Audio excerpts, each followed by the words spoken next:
கிறிஸ்து இயேசுவில் எனக்கு பிரியமான சகோதர சகோதரிகளே, லூர்து நகர் பிரான்ஸ் தேசத்திலே இருக்கின்ற ஒரு இடம். அன்னை மரியாள் காட்சி கொடுத்த அந்த நினைவு நாள், அதைத்தான் இன்று நாம் லூர்து நகர் புனித கன்னி மரியாள் என்று கொண்டாடி மகிழ்கின்றோம். நம்முடைய ஊரின் பங்கின் பாதுகாவலியாக நாம் லூர்து அன்னையை கொண்டிருக்கின்றோம். 1858 ஆண்டிலே அவள் சிறுவர்களுக்கு காட்சி கொடுத்தாள். காட்சி கொடுத்த அவளும் ஒரு ஜெபம் ஜெபிக்கவும் கேட்டாள். அந்த ஜெபம் நாம் ஒவ்வொரு முறையும் ஜெபமாலை சொல்லும் பொழுது அதனுடைய நிறைவிலே நாம் ஜெபிக்கின்ற ஒன்று. மிகவும் இரக்கமுள்ளதாயே, இதோ உமது அடைக்கலமாக ஓடி வந்து உமது உபகார சகாயங்களை மன்றாடும் தனி ஒருவனாயிலும் உம்மால் கைவிடப்பட்டதாக ஒருபோதும் உலகத்தில் கேள்விப்பட்டதே இல்லை. அதுக்கடுத்து என்ன? கன்னியுடைய ராக்கினியே தயவுள்ளதாயே என்று இப்படிப்பட்ட நம்பிக்கையால் இவப்பட்டு உம்முடைய திருப்பாதத்தை அண்டி வருகின்றோம். பெருமூச்சொறிந்து அழுது பாவியாகி உமது தயாளத்துக்கு காத்து கொண்டு உமது சமூகத்திலே நிற்கின்றோம். என் மன்றாட்டை புறக்கணியாமல் தயாபரியா கேட்டு தன் அருமையான ஜெபம், வல்லமை உள்ள ஜெபம். இந்த ஜெபத்தில் நான் ஜெபமாலை ஜெபிக்க ஆரம்பித்த காலம் தொட்டு சிறுவனாய் இருந்த பொழுதெல்லாம் எனக்கு விவரங்கள் தெரியாது. ஆனால் நான் ஜெபமாலை செய்ய ஆரம்பித்த காலம் தொட்டு எனக்கு தெரிந்து நான் செய்த காலங்கள் என்று யோசிக்கும் பொழுது, ஒரு குருவாக பயிற்சி பெற வேண்டும் என்று அந்த பயிற்சி நிலைகளில் சேர்ந்த காலங்களில்தான் சொல்ல ஆரம்பித்தேன். ஆக அப்பொழுது இயேசுவில் அருமையான என் சகோதர சகோதரிகளே, உம்மால் உலகத்தில் யாரும் கைவிடப்பட்டா உலகத்தில் ஒருபோதும் சொல்ல கேள்விப்பட்டதில்லை என்று சொல்லிவிட்டு நானா உன்னை சேர்த்துக்கிறேன், நானும் உம்மால் கைவிடப்பட்டதே இல்லை என்று. Price the Lord, praise the Lord. எப்ப சொன்னாலும் இந்த ஜெபத்தில் உலகத்தில் சொல்ல கேள்விப்பட்டது இல்லை அப்படின்னு சொன்னோன்னே, நானும் உன்னால் ஒருபோதும் கைவிடப்பட்டது இல்லை என்று சொல்லி ஜெபிப்பது வழக்கம். இயேசுவில் பிரியமான என் சகோதர சகோதரிகளே, தேவ பிள்ளைகளே, அன்னை மரியாள் அன்புக்கு ஊற்றானவள், பண்புக்கு ஊற்றானவள், இறைவனின் திட்டத்தில் தன்னை அர்ப்பணித்தவள், அதை செய்வதில் கருத்தாயிருந்தவர், இறைவன் குறிப்பிட்டபடியே மீட்பை கொடுப்பதற்காக இறைமகன் இயேசுவை இந்த உலகுக்கு கொடுத்தவள். அது மட்டுமல்ல, தன் மகனை சிலுவையிலும் கையளித்தவள்.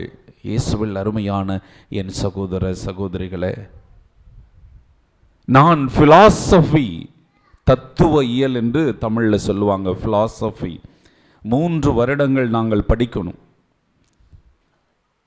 நாக்பூரில் ஒரு இடத்தில் படித்து கொண்டிருக்கிறேன். ஒரு கல்லூரியில், புனித சார்ல்ஸ் கல்லூரி என்று கல்லூரியிலே படித்து கொண்டிருக்கிறேன். மகாராஷ்டிரா மாநிலத்தில் இருக்கக்கூடியது. அங்கேயும் ஒரு லூர்து மாதா கெபி இருக்கிறது. நாங்கள் இருக்கின்ற இடம் செமினரி ஹில்ஸ், மலை உச்சியில் இருக்கிறோம். அந்த மலையின் அடிவாரத்தில் அந்த சிறிய கெபி, ஒரு 10க்கு 10 தான் ரூம் இருக்கும். இந்த சின்ன ரூம் மாதிரி இருக்கும், இவ்வளவு கூட இருக்க, அவ்வளவுதான். ஆனால் இன்னைக்கு பார்த்தீங்கன்னா அங்கே இந்த 11ஆம் தேதி அவ்வளோ சிறப்பாக இருக்கும். 10,000 20,000 மக்கள் கூடுவார்கள். 10,000 அல்லது 20,000 மக்கள் கூடுவார்கள். இதில் ஒரு 1000 தான் கிறிஸ்தவங்களாக இருப்பாங்க. இதில் எத்தனை பேர் கிறிஸ்தவங்களாக இருப்பாங்க? 1000 பேர் மட்டும்தான். மீதி அத்தனை பேரும் கிறிஸ்தவர் அல்லாதவர். இந்த 11ஆம் தேதி மிக ஆடம்பரமாக நடக்கும் அந்த திருவிழா. படிக்கக்கூடிய செமினரியில் படிக்கக்கூடிய பாதர்ஸுக்கு படிக்கக்கூடிய எல்லா அருள் பணிய சகோதரர்கள் எல்லாம் அங்கே பணியில் இருப்பாங்க, வேலை செய்வாங்க. அவ்வளோ கூட்டம் வரும். நான் பார்த்த ஒன்று பாருங்க, அங்கே மெயின் ரோட்லேருந்து 1 கிலோமீட்டருக்கு தூரமாக அந்த மலை அடிவாரம் இருக்கிறது.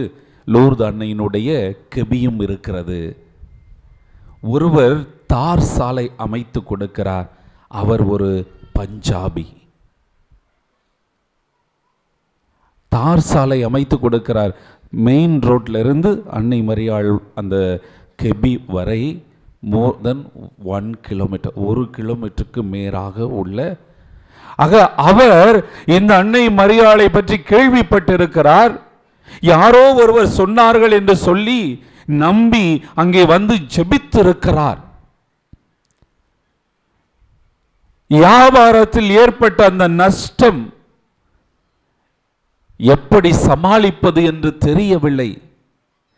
நான் வாழ்ந்த காலம், வாழ்க்கை எல்லாம் என்னை விட்டு போய் கொண்டிருக்கிறது, அழிந்து கொண்டிருக்கிறது, எனக்கு வழிகாட்டும் என்று சொல்லி அவர் ஜெபித்திருக்கிறார். அன்னை மரியாள் இறைவனிடம் பரிந்து பேசியிருக்கிறார். அவருக்கு அந்த வியாபாரத்தில் ஏற்பட்ட நஷ்டத்தை முற்றிலுமாக விளக்கி இருக்கிறார். பெற்றுக்கொண்டேன் என்ற ஒன்றுக்காக மட்டும்தான் இந்த தார் சாலை அவருடைய முழுமையான செலவிலை செய்து கொடுக்கிறார். அது மட்டுமல்ல, அன்று தொடங்கி இன்று வரை அங்கு வருகின்ற ஆயிரக்கணக்கான அன்னை மரியாளுடைய பக்தர்களுக்கு, பிள்ளைகளுக்கு லட்டு கொடுக்கிறார். திருப்பதியிலெல்லாம் லட்டு கொடுப்பாங்கல்ல, நம்மளாம் கேள்விப்பட்டிருக்கோம். திருப்பதியில் தான் லட்டு கொடுப்பாங்கன்னு. கூடையா அந்த அவருடைய பணியாளர்கள், அவருடைய கம்பெனியில் வேலை செய்யக்கூடியவங்க பெரிய பெரிய கூடையில் வச்சுக்கிட்டு நின்றுட்டு வர்றவங்களுக்கெல்லாம் கொடுத்துக்கிட்டு இருப்பாங்க. சாயந்தரம் 6 மணிக்கு தொடங்கினாங்கன்னா 9 மணி 11 மணி வரை காலையிலிருந்து. இன்னைக்கு விழா நாளில் அங்கே மட்டும் 10 மொழிகளில் திருப்பலி இருக்கும். தமிழில் இருக்கும், தெலுங்கில் இருக்கும், மலையாளத்தில் இருக்கும், இங்கிலீஷில் இருக்கும், மராட்டியில் இருக்கும், ஹிந்தியில் இருக்கும். 10 மொழிகளில் திருப்பலி தொடர்ந்து நடந்துக்கிட்டே இருக்கும். சின்ன இடம், உங்கள் ஆலயம் கூட பெருசாக இருக்குது, மிக குறுகலான இடம். இயேசுவில் அருமையான என் சகோதர சகோதரிகளே, அன்னை மரியாள் அன்புக்கு அடையாளமானவள், தாய்மை. இறைவன் அதுக்குத்தான் சொல்லுவாங்க, இறைவன் இந்த உலகிலே தன் அன்பை வெளிப்படுத்துவதற்கு தான் தாய்மை என்ற ஒன்றையே உருவாக்கி இருக்கிறார் என்று சொல்லுவார்கள். இயேசுவில் அருமையான என் சகோதர சகோதரிகளே, இன்றைய நற்செய்தி வாசகம் நாம் வாசிக்க கேட்டது யோவான் நற்செய்தியிலிருந்து நாம் வாசிக்க கேட்டோம். முதல் வாசகத்திலிருந்து நான் உங்களுக்கு ஆராதனையின் போது பேசுகிறேன். அதில் நிறைய விஷயங்கள் இருக்கிறது. இப்பொழுது நற்செய்தியை மட்டும் எடுத்துக்கொள்ளுவோம். இந்த நற்செய்தி கானா ஊரில் நடைபெறக்கூடிய ஒரு திருமண நிகழ்வு. அன்னை மரியாளும் இயேசுவும் சென்றிருக்கிறார்கள். அங்கு யோசேப்பு வருகிறாரா அப்படின்னா இல்லை, போயிருக்கலாம், போகாமல் இருக்கலாம். இல்லை, நம்ம ஊரில் நடக்கிற மாதிரி 3 கல்யாணம் 4 கல்யாணம் ஒரே நாளில் நடந்திருக்கும். அதனால் யோசேப்பு ஒரு கல்யாணத்துக்கு போயிருப்பார், இவங்க 2 பேரும் ஒரு கல்யாணத்துக்கு இருக்கலாமா, இருக்கக்கூடாதா? இருக்கலாம். அப்படிப்பட்ட சூழ்நிலையில் தான் அங்கே இயேசுவில் பிரியமான என் சகோதர சகோதரிகளை 10 கட்டளையெல்லாம் படிச்சிருக்கீங்களா? இந்த சின்ன பிள்ளைங்களாம் 10 என்ன கூட தெரியல அவருக்கு. ஜெபமாலை சொல்லும்போது 1 2வதுனா துக்க ரகசியத்தை சொல்லும்போது அது பாட்டுக்கு 20 அருள் இந்த மாதிரியே சொல்லிக்கிட்டே இருந்துச்சு. தொடர்ந்து ஒரு பொண்ணு 10 முடிச்சது, அடுத்து ஒரு பொண்ணு வந்தது 20 சொல்லிட்டு, சரி 3வது தேவ ரகசியத்தை சொல்லாமல் சொல்லிக்கிட்டு சரின்னு நானும் உருட்டிக்கிட்டே இருந்தேன். திரும்பி வந்து டக்குன்னு ஒரு பொண்ணு பிதாசத்தன் போட்டுவிட்டு 3வது துக்க தேவ ரகசியம் அப்படின்னு ஆரம்பிச்சு. ஆர்வமாக பண்ணுறாங்க பிள்ளைங்க. சரி, ரொம்ப ஆர்வமாக பண்ணுறீங்க. 10 கட்டளை யாருக்கு தெரியும்? உங்கள் 5 பேரில் யாருக்காவது தெரியுமா? உங்களுக்கு தெரியுமாடா? அது என்ன சாமி அப்படின்னு கேட்குறீங்களா? உங்களுக்கெல்லாம் தெரியுமா? பெரியவங்களுக்கெல்லாம் முதல் கட்டளை என்ன? நாமே கடவுளாகிய ஆண்டவர் நம்மை தவிர உனக்கு. Very good. அந்த 10 கட்டளைகளையும் சொல்லி, இந்த 10 கட்டளைகளும் 2 கட்டளைகளில் அடங்கும். என்ன? ஒன்று, எல்லாவற்றுக்கும் மேலாக கடவுளை அன்பு செய். 2வது, உன்னை அன்பு செய்வது போல பிறரையும் அன்பு செய். Price the Lord, praise the Lord, praise the Lord. ஐயோ பாவம், நிறைய பேருக்கு கையே இல்லை.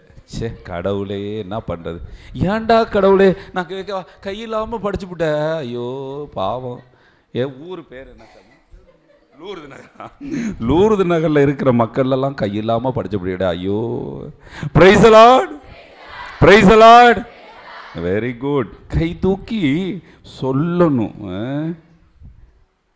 இந்த கிரிக்கெட்லாம் நடக்குது, கிரிக்கெட் மேட்செல்லாம் பயங்கரமாக நடந்துட்டுருக்கு. என்னென்னமோ 5 நாளுக்கு ஒன்று நடத்துவாங்க டெஸ்ட் மேட்ச்சுன்னு சொல்லிட்டு, அப்புறம் ஒரு நாள் பூரா மட்டையை வச்சுட்டு அடிச்சுக்கிட்டு இருப்பாங்க. இப்போ அதெல்லாம் சுருக்கி ஏன்னா T20 அப்படின்னு கொண்டு வந்துட்டாங்க. இப்போ பொம்பளை பிள்ளைகளாம் நல்லா விளையாடுறாங்க, சூப்பராக விளையாடுறாங்க, சாதனைலாம் படைக்கிறாங்க, அருமையாக விளையாண்டுட்டு இருக்காங்க. அப்போ என்ன பண்ணியிருக்கான் ஒருத்தன் போய் வேகமா, டேய் உனக்கு 6 அடித்தா பிடிக்குமா 4 அடித்தா பிடிக்குமா அப்படின்னு கேள்வி கேட்குறான். 6 அடித்தா பிடிக்குமா 4 அடித்தா பிடிக்குமா? அது கிடக்கட்டும்டா. எவனோ 6 அடிக்கிறான், எவனோ 4 அடிக்கிறான். ஆனால் அடிக்கும்போது கொஞ்சம் அரைகுறையாக ட்ரெஸ் போட்டு ஆடுவாங்களா, அவங்க தான் எனக்கு பிடிக்கும். அப்போ அவன் கவனம் எங்கே இருக்கு பாருங்க, அதை பார்க்கறதுக்கு தான் அவன் போயிருக்கான். அப்படி இங்கே வந்துட்டு எதையாவது நினச்சிக்கிட்டு இருக்கக்கூடாது. என்னடா சாமி நமக்கு சிரிக்கிறதுக்கு சொல்கிறாரு நினைக்கிறீங்களா? இல்லை, சிந்திக்கிறதுக்கு சொல்கிறேன். அதனால் இங்கே வந்து இருந்துட்டு எதையாவது நினச்சிக்கிட்டு இங்கே இருக்கக்கூடாது. இறைவனின் வார்த்தையை நாம் தியானிக்க வேண்டும். இறைவனின் வார்த்தையை நாம் தியானித்து அந்த வார்த்தையை வாழ்வாக்க முயற்சிகள் பல எடுக்க வேண்டும். முயற்சிகள் எடுக்க வேண்டும். அப்பதான் அந்த வார்த்தை. ஆக இங்கே இயேசுவில் அருமையான என் சகோதர சகோதரிகளை 10 கட்டளைகள் 2 கட்டளைகளில் அடங்கும். எல்லாவற்றுக்கும் மேலாக இறைவனை அன்பு செய். இறைவனை அன்பு செய். இறைவனை அன்பு செய். அதுதான் இன்னைக்கு இருக்கக்கூடிய அந்த முதல் வாசகம் நமக்கு மிக அழகாக சொன்னது. ஏசாயா 66 அன்பு கொண்ட அனைவரும், அப்படிதான் ஆரம்பிக்கிறது. இறைவனில் அன்பு கொண்ட அனைவரும், இறைவனில் அன்பு கொண்ட அனைவரும் அவளுடன் அகமகிழுங்கள், அவள் பொருட்டு அக்களியுங்கள், அவளுக்காக புலம்பி அழும் எல்லோரும் அவளுடன் சேர்ந்து மகிழ்ந்து கொண்டாடி ஆர்ப்பரியுங்கள் அப்படின்னு சொல்லி தொடர்ந்து சொல்லிக்கிட்டே போகிறது.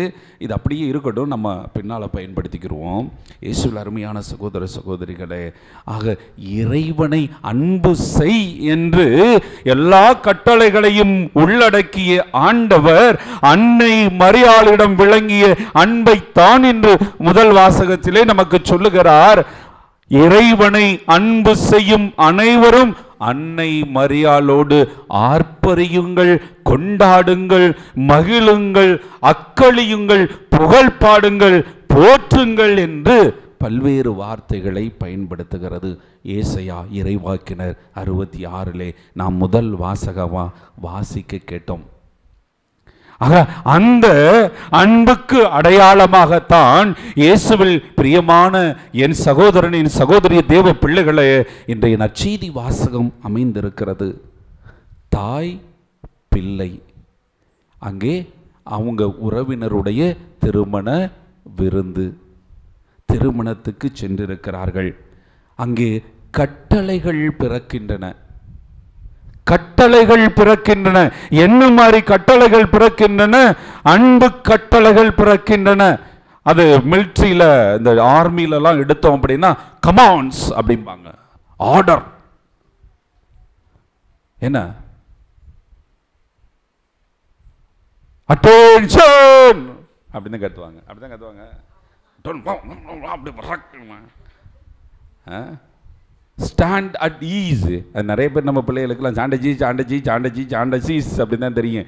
நானும் என் வகுப்பில் இப்போ வாத்தியார வேலை பார்க்குறேன். அதனால் வகுப்புலலாம் சில என்ன சொல்லுவாங்க, அட்டென்ஷன் சொல்லிட்டு அடுத்து என்ன சொல்லுவாங்க, சாண்டடீஸ் அப்படிப்பாங்க. எங்கே எழுதுங்க அப்படின்னா ஸ்டாண்ட் அட் ஈஸ், ரிலாக்ஸாக நில்லு, உடனே காலை கட்டிக்கிட்டு இப்படி அப்படி நிற்கணும் அப்படின்னு. ஆக இதெல்லாம் மிலிட்ரியில். அப்புறம் மார்ச் பாஸ்ட் வருது. எப்படி மார்ச் பாஸ்ட் வரும்? Left right. சும்மா நீங்கள் சில மேலே செத்தவனுக்கு வெத்தலை பார்க்க கொடுக்குற மேலே சொல்ல லேப் ரைட் லேப் ரைட் அப்படின்னு சொன்னால் அவன் முதுகில் தான் ஒரு மிதிப்பான். பிரியமானவர்களே, நான் பூனே மாநகரத்தில் படிச்சுக்கிட்டு இருந்தேன் தியாலஜி, இறைகள் படிச்சுக்கிட்டு இருக்கிறேன். அங்கே ஒரு மிலிட்ரி கேம்பஸில் இருக்கக்கூடிய ஒரு மாதா கோவிலுக்கு ஞாயிறு தோறும் நாங்கள் திருப்பலிக்கு செய்வோம். தமிழ் பூசை அங்கே உண்டு பூனேயில். நான் போயிருக்கிறேன். போகும்போது மிலிட்ரியில் அந்த காலை நேரத்தில் கொடுக்கக்கூடிய பயிற்சியில் ஒருத்தன் தப்பு பண்ணிட்டானான். நான் பார்த்தேன், அதை என்னன்னு கேட்டேன். அவருக்கு எப்படி கிட்டத்தட்ட 50 வயசுக்கு மேலே இருக்கும்.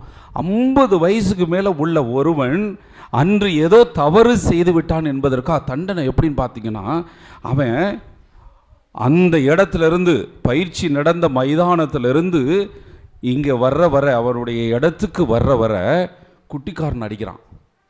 4 காலில் தான் வர்றான், குட்டிக்காரன் இருக்கிறான். ஒரு குட்டிக்காரனை அடித்து நிமிர்ந்து இருக்கும்போது முதுகில் பூஸ்ட் காலால் அந்த பயிற்சி கொடுத்த அதிகாரி ஒரு மிதி, கண்ணால் பார்த்தேன். அடுத்து ஒரு குடிக்கான ஒரு மிதி, அடுத்து ஒரு மிதி. அப்படியே தான் 2 கிலோமீட்டர் வர்றான். எப்படி இருக்கும்? அதான் மிலிட்ரி கமாண்ட்ஸ். நம்மளாம் நினைப்போம் சாதாரணமானு சொல்லிட்டு, அதெல்லாம் சம்பாதிக்கிறாங்க, மிலிட்ரியில் இருக்காங்க, உங்களுக்குன்னா அப்படிலாம் சொல்லுவோம். கொடுமை அதெல்லாம் பயங்கரமாக நடக்குது. இயேசுவில் பிரியமான என் சகோதர சகோதரிகளை, அதான் மிலிட்ரி கமாண்ட்ஸ். அதுதான் லெஃப்ட் ரைட் லெஃப்ட் ரைட் அப்படி தான் கத்துவாங்க. அந்த மாதிரி இருக்கணும்.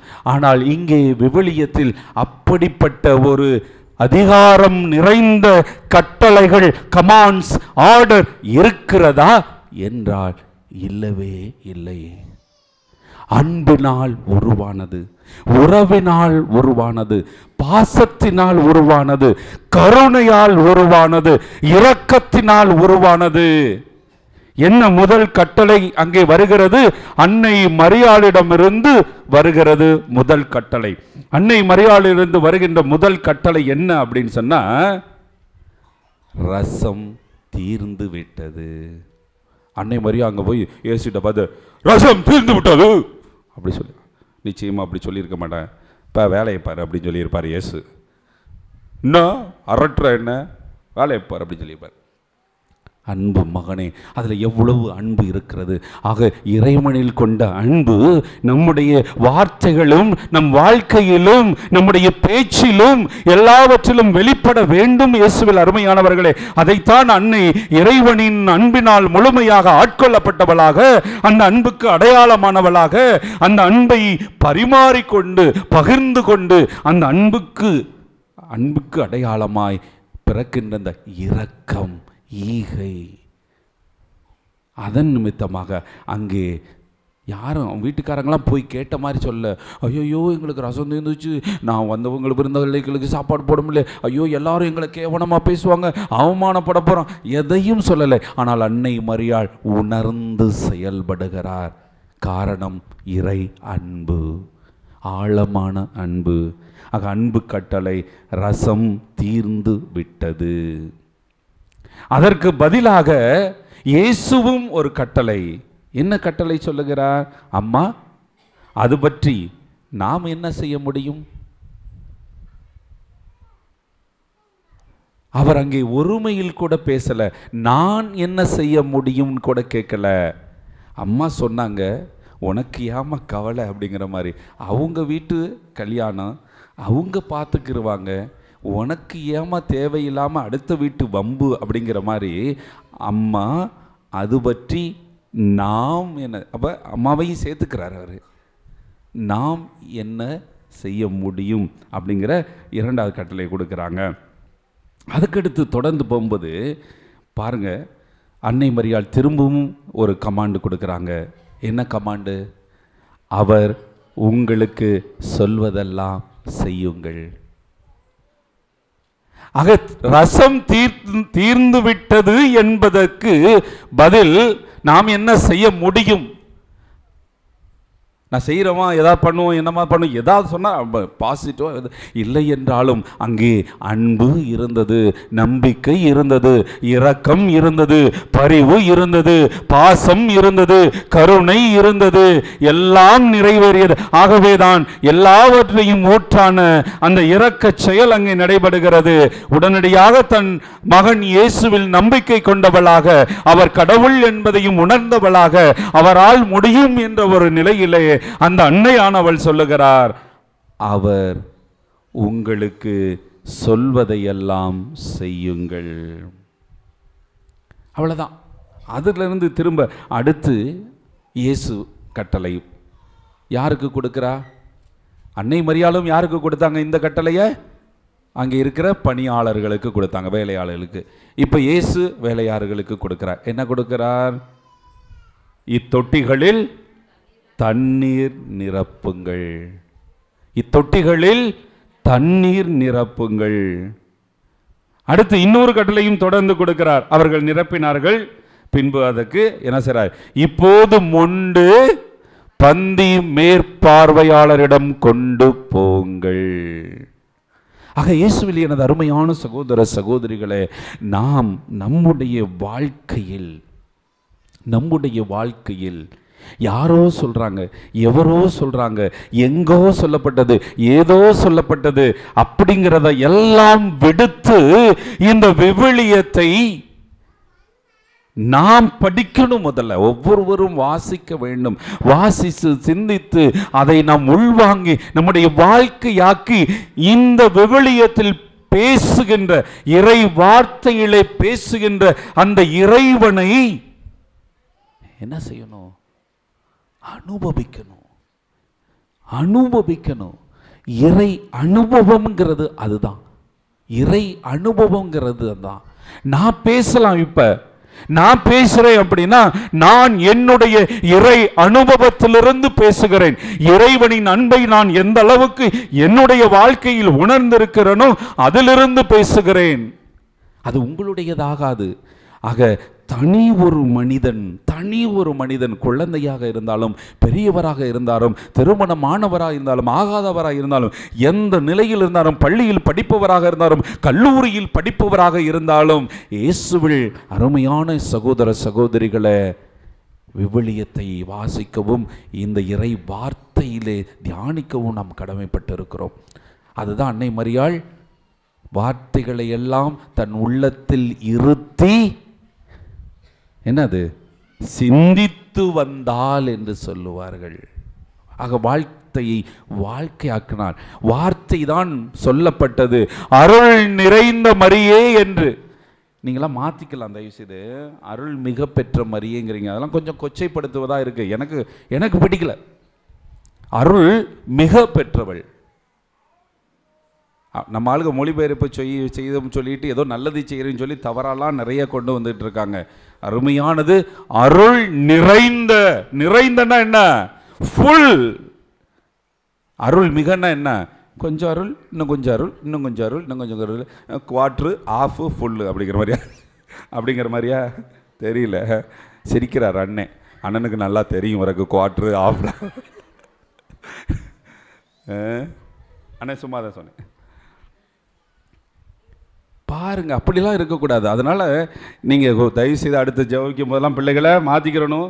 அருள் நிறைந்த மரியே என்று சொல்லணும். நிறைந்த ஃபுல் இட் இஸ். ஆண்டவர் கொடுக்கவே இல்லை, பாதி கொடுக்கல, முக்காவாசிலாம் கொடுக்கல, காவாசிலாம் கொடுக்கல, முழுமையாக அன்னை மரியாளுக்கு அருள் கொடுத்தார்கள். இயேசுவில் அருமையான என் சகோதர சகோதரிகளை, இந்த அன்னை மரியாளுடைய அன்பு, தாய்மை, பாசம் எல்லாவற்றையும் உணர்ந்துதான் நாம் வாழ்ந்து கொண்டு இருக்கிறோம். இதை தான் நம்முடைய பிரிந்த சகோதரர்கள்லாம் திருச்சு பேசுகிறாங்க, நம்மை திசை திருப்புறாங்க. ஏன்னா ஒரே ஒரு காரணம், நான் சொல்வதெல்லாம் ஒரே ஒரு காரணம் தான், நமக்கு பைபிள் தெரியலைன்னா எவன்லாம் சொல்கிறானோ அதெல்லாம் உண்மைதான். ஆமாம், அப்படியா, ஐயோயோ அப்படியா, இந்த சாமியார்லாம் என்னை ஏமாற்றி விட்டானே இத்தனை நாளா, நான் இனிமேல் அந்த சாமியாரை பார்க்கவே மாட்டேன், கோயிலுக்கே போக மாட்டேன், அந்த சிஸ்டரை பேச மாட்டேன், ஐயோயோ உங்களோட நான் வர்றேன் பின்னால், கர்த்தர் ரட்சிக்கிறார், அர்ச்சிக்கிறார், முழுக்க ஞானஸ்தானம் பெறணும், வாங்க ஓடுறோம். என்னமோ வியாபாரம் வைக்கிற மாதிரி, ஃப்ரிட்ஜுக்கும் வாஷிங் மிஷினுக்கும் விளம்பரப்படுத்துகிற மாதிரி. ஏமாந்து போவாதீங்க. ஏமாற்று பேரொளிகள் நிறைய இருக்கிறாங்க. ஆக இயேசுவில் பிரியமான என் சகோதர சகோதரி தேவ பிள்ளைகளை, இந்த அபிஷேகம் சொல்லும்போது பல்வேறு காரணங்கள் இருக்கின்றன. நமக்கு அபிஷேகம் கொடுத்திருக்கிறார் கடவுள், திருமுழுக்கின் வழியாக நாம் பெற்றிருக்கிறோம். அதெல்லாம் எப்படி மறந்துட்டு அபிஷேகம் பெற வாங்கன்னா என்ன, அவன் 5 ரூபாய்க்கு வாங்கிக்குவா, 10 ரூபாய்க்கு வாங்கி கூட, இல்லை 1000க்கு வாங்கி கொடுக்குறான்னா தெரியல, ஏன் ஓடுறோம் அப்படிங்கிறது தெரியல. கத்தோலிக்க திரு அவை எல்லாவற்றிலும் நிறைந்திருக்கிறது, பூர்ணமாக இருக்கிறது. இயேசுவில் பிரியமான சகோதர சகோதரி, இதன் மேன்மையை அறியணும் அப்படின்னா தனி மனித அனுபவம் வேண்டும். வாழ்க்கையில் தனி மனித அனுபவம் வேண்டும். இந்த தனி மனித அனுபவத்தை சொல்லும்போது தான் இயேசுவில் பிரியமான என் சகோதர சகோதரிகளே, தேவ பிள்ளைகளே, நான் 1997ஆம் ஆண்டு அதே நாக்பூர், அதை தான் சொல்ல வந்தேன், படித்து கொண்டு இருக்கிறேன், தத்துவியல் படித்து கொண்டு இருக்கிறேன். எனக்கு கீழ் முதுகில் வலி, பயங்கரமாக வலிக்கும், தெரியல என்னன்னு. பயம் ஒரு பக்கம். என்ன பயம்? ஏதாவது நோயின்னு சொன்னால் ஜாமியார் ஆக்க மாட்டாங்க, வீட்டுக்கு அனுப்பி விட்டுருவாங்க, அதனால் சொல்லவும் கூடாது. பெருசாகிடுச்சுன்னா தெரியலையே, பயமாக இருக்குது. சின்ன பிள்ளையா 12வது படிச்சுட்டு போய் அங்கே உட்காந்து, அதுவும் மொழி தெரியாத நாட்டில், வடநாட்டில் போய் தெரிகிறோம். அங்கே நம்ம தமிழ் ஃபாதர்ஸ் இருந்தாலும் இங்கே அண்டர்ஸ்டாண்டிங்காக பேசுவாங்க. தம்பி அப்படியா, ஒன்றும் பரவாயில்ல தம்பி, பார்த்துக்குறோமான்னு சொல்லுவாங்க. அங்கே இவன் இல்லை, இவனுக்கு இப்போவே நோயெல்லாம் வருதுங்கிறான், 70 வலிக்குங்கிறான், இவனை வீட்டுக்கு அனுப்பிடுவோம் அப்படின்னு சொல்லிட்டா, அப்படின்னு சொல்லி மறைச்சி எப்படியோ சமாளிச்சுக்கிட்டு போயிட்டு வந்துட்டு இருக்கிறேன். தெரியல. ஆனால் ஒரு நாள் வழி தாங்க முடியல, அவ்வளோ வலி. ஸ்டடி அவர், விளையாட்டு ஈவினிங் விளையாட்டெல்லாம் முடிச்சுட்டு 6 மணிக்கு ஸ்டடி அவர், எல்லாரும் இருக்கிறாங்க. எங்களுடைய எரெக்டர் அவருக்கு தெரியாமலே மெதுவாக என்னுடைய வழி தாங்க முடியாமல் ஸ்டடி அவர்லேருந்து வெளியேறி கீழே போயிட்டேன், மலை அடிவாரத்துக்கு போயிட்டேன், லூர்து மாதாவுடைய அந்த கெபிக்கு போயிட்டேன். ஒரு லைட்டு மட்டும்தான் எரியுது, ஃபுல்லாக இருட்டி, மரங்கள், பயங்கரமான மரங்கள், ஏன்னா மழை போகுது, மரங்கள், தேக்கு மரம் நிறைஞ்சு இருக்கும். பயம் ஒரு பக்கம் தனியாக இருக்கிறேன். இருந்தாலும் அமர்ந்திருந்தேன், ஜெபமாலை சொன்னேன். ஜெபமாலை சொல்லிவிட்டு அந்த பெர்னத் அம்மாவுடைய ஜெபத்தை, மிகவும் இரக்கமுள்ள தாயே, அந்த ஜெபத்தை சொல்லி, நானும் உன்னால் கைவிடப்பட்டது இல்லை என்று சொல்லிட்டு அந்த இடத்துல அப்படியே எனக்கு வலிக்கிறது. என்னான்னு தெரியலை, நான் சாமியார் ஆகணும், நான் இது சொன்னதெல்லாம் சாமியார் ஆகணும், அதுவரை எனக்கு இந்த வலி வரக்கூடாது. அப்போது அந்த ஒரு யதார்த்தத்தோடு அந்த சின்ன பிள்ளையோ, அந்த ஒரு கல்லூரி படித்தாலும் நெருக்கி 24 வயசு இருக்குன்னு நினைக்கிறேன். ஏன்னா நாங்கள் 12வது முடிச்சுட்டு தான் படிக்க போகிறோம். அப்புறம் அஸ்பைரன்சி, போஸ்ட்லன்சி, நோவிஷெட் இதெல்லாம் முடிச்சு போகிறோம் இல்லையா, கல்லூரி படிக்கும்போது 23-24 வயசு இருக்கும். இருந்தாலும் அப்படி தான் ஜெபிக்கிறேன். இயேசுவில் அருமையான என் சகோதர சகோதரிகளை, 97லிருந்து 2006 வரை அந்த வழி எனக்கு இல்லை. Praise the Lord, praise the Lord. 2004ஆம் ஆண்டு நான் ஒரு குருவாக திருநிலைப்படுத்தப்பட்டேன். 2004ஆம் ஆண்டு ஒரு குருவாக நான் திருநிலைப்படுத்தப்பட்டேன். இதே செம்பட்டில் ஏர்போர்ட் பக்கத்தில் இருக்கிற எங்களுடைய ஆலயத்தில் தான் ஆண்டனி டிவோட்டா ஆயர் தான் இருந்தார். அப்பொழுது அவரால் திருநிலைப்படுத்தப்பட்டோம். 2006 பொங்கல் விடுமுறையில் நான் பிஎட் படிச்சுக்கிட்டு இருந்தேன், சாமியாராகி பிஎட் படிச்சுக்கிட்டு இருந்தேன் பாளையங்கோட்டையில். அப்போ பொங்கல் விடுமுறைக்கு பாளையங்கோட்டையிலேருந்து செம்பட்டுக்கு வந்திருக்கிறேன். அதே வழி எனக்கு வந்தது. அன்று என்னால் தாங்க முடிந்தது, ஆனால் இன்று தாங்க முடியாத வழி. நானும் இரவு முழுவதும் கஷ்டப்பட்டேன், முடியலை. 3 மணிக்கெலாம் ஃபாதர் ஒருத்தரை எழுப்பிட்டேன் விடிய காலமாக. நான் சாக போகிறேன், என்னால் முடியலை ஃபாதர், என்னை எங்கேயாவது ஆஸ்பத்திரிக்கு கொண்டு போங்க அப்படின்னு. என்னடா சொல்கிற, மருந்தை தடவிட, அதை என்னால் முடியலை ஹாஸ்பிட்டல். அப்போ 3 மணிக்கு மருத்துவமனைக்கு வந்தோம். கிங்ஸ் மருத்துவமனை ஒன்று அப்படின்னு சொல்லி டிவிஎஸ் டோல்கேட்டில் இருந்தது, இப்போ காணோம். அந்த ரோடு எக்ஸ்டென்ஷன்லாம் அது போயிடுச்சு. தஞ்சாவூர் லைனுக்கு திரும்புகிற இடத்துல இருக்கும் லெஃப்டில். அங்கே வந்து அட்மிட் பண்ணார். பெயின் கில்லர் ஊசி ஏதோ போட்டாங்க, கொண்டாங்க. வலி இல்லை, வலி இல்லை. சரி போகலாமாடா, 1/2 மணி நேரம் ஆச்சு, போகலாமா, போகலாம். வந்துட்டேன். திரும்பி வந்துருச்சு. இந்த ஊசியினுடைய மருந்தினுடைய வேகம் தணிந்த உடனே திரும்பி வந்துருச்சு. என்னென்னமோ பண்ணுது.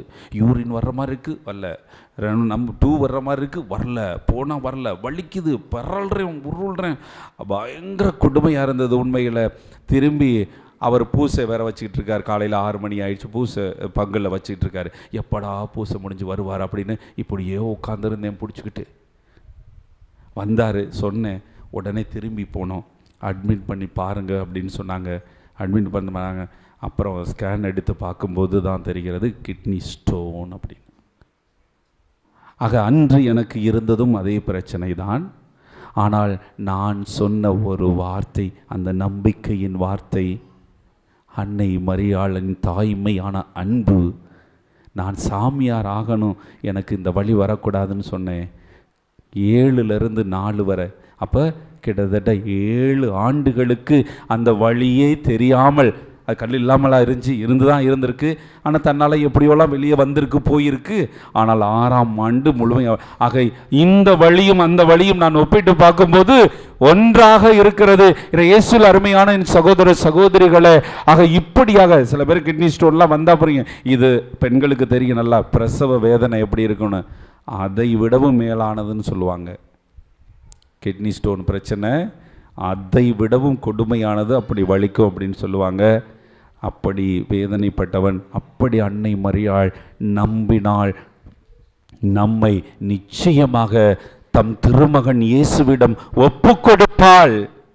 இந்த நேரத்தில் இதையும் சொல்றேன், இயேசுவில் பிரியமான சகோதர சகோதரிகளே, அன்னை மரியாள் எனக்கு கொடுத்தார், ஆசீர்வதித்தார். அப்படி நாம் ஒரு சில நேரம் தவறாக பேசுவது தான் தவறாக இருக்கிறது. பேசக்கூடாது. அன்னை மரியாள் நமக்காக ஜெபிக்கிறாள், நமக்காக பரிந்து பேசுகிறார். பிள்ளைகள் நம்மை இறைவனிடம் எடுத்து செல்கிறார். என் பிள்ளை, என் மகன் வந்திருக்கிறான், அவன் இதை கேட்கிறான், அப்பா நீ கொடு அப்படின்னு நமக்கு கடவுள்கிட்ட இருந்து வாங்கி கொடுக்கிறாங்க. அவங்க நமக்கு கொடுக்கல, அவங்க வாங்கி கொடுக்குறாங்க. அப்படிங்கிறதா இதில் தான் நம்முடைய பிரிந்த சகோதரெல்லாம் பேசுகிறாங்க. ஆக நம்ம இதெல்லாம் கரெக்டாக இருந்தோம்னா நல்லது. ஏன்னா நம்ம சரியாக இருக்கணும். நம்ம எப்போ தவறு, ஏதாவது சொல்லுவாங்கள்ல, அன்னை எப்போ சாவா தின்ன எப்போ காலி ஆகுங்க மாதிரி தான் இருக்குது நிலைமை எல்லா இடத்துலையுமே. சொந்தத்தில், பந்தத்தில், ஊரில், இவன் எப்படா இவன் குடும்பம் நாசமாக போவோம், நான் சந்தோஷப்படலாம், அப்படிலாம் இருக்குது. அது மாதிரி தான் நம்முடைய பிரிந்த சகோதரர்கள்லாம் நம்ம மேலே குறை கண்டுபிடிக்கவும், குற்றம் கண்டுபிடிக்கவும், நம்ம இழிவாக பேசவும் அப்படிலாம் இருக்கு. அதனால் நம்ம சரியாக பேசிட்டோம்னா நல்லது அப்படிங்கிற இயேசுவில். ஆக இத்தகைய ஒரு நம்பிக்கையை நம்ம வளர்த்து கொள்ள வேண்டும். இயேசுவில் பிரியமான என் சகோதர சகோதரிகளை, அன்னை மரியாள் தாய்மையே உருவானவள். அதைத்தான் அந்த ஜெபம் வல்லமையான ஜெபம். ஆக இன்று முதல் நான் சொல்றேன், இந்த லூர்து நகர்ல இருக்கிற எல்லா மக்களும் ஜெபமால சொல்றீங்களோ சொல்லலையோ, இந்த பெர்னத் அம்மாவுடைய ஜெபம், பெர்னத் அம்மா, ஏன்னா பெர்னத்துக்கு தான் அன்னை மரியாள் லூர்து நகரில் காட்சி கொடுத்தாங்க.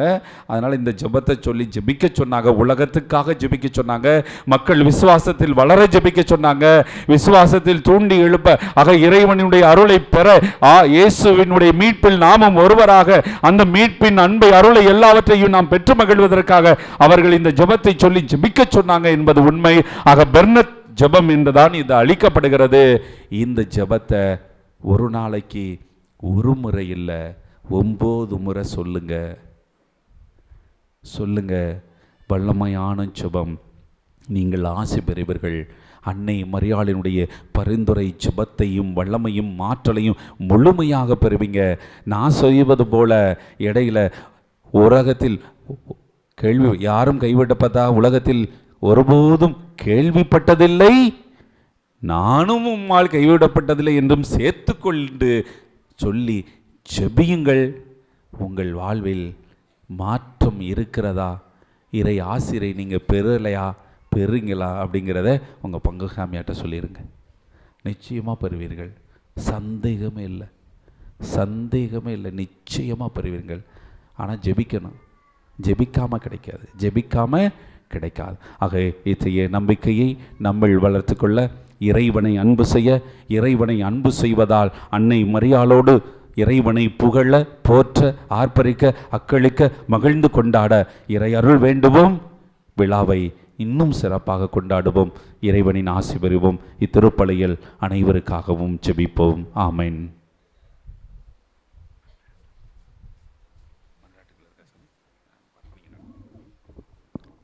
இறைவன் இயேசுவில் அன்புக்குரியவர்களே, அனைவரும் எழுந்து நின்று நம்பிக்கையோடு நமது பாதுகாவலியான புனித லூர்து அன்னை வழியாக ஆண்டவரிடத்தில் நமது தேவைகளை எடுத்துரைப்போம்.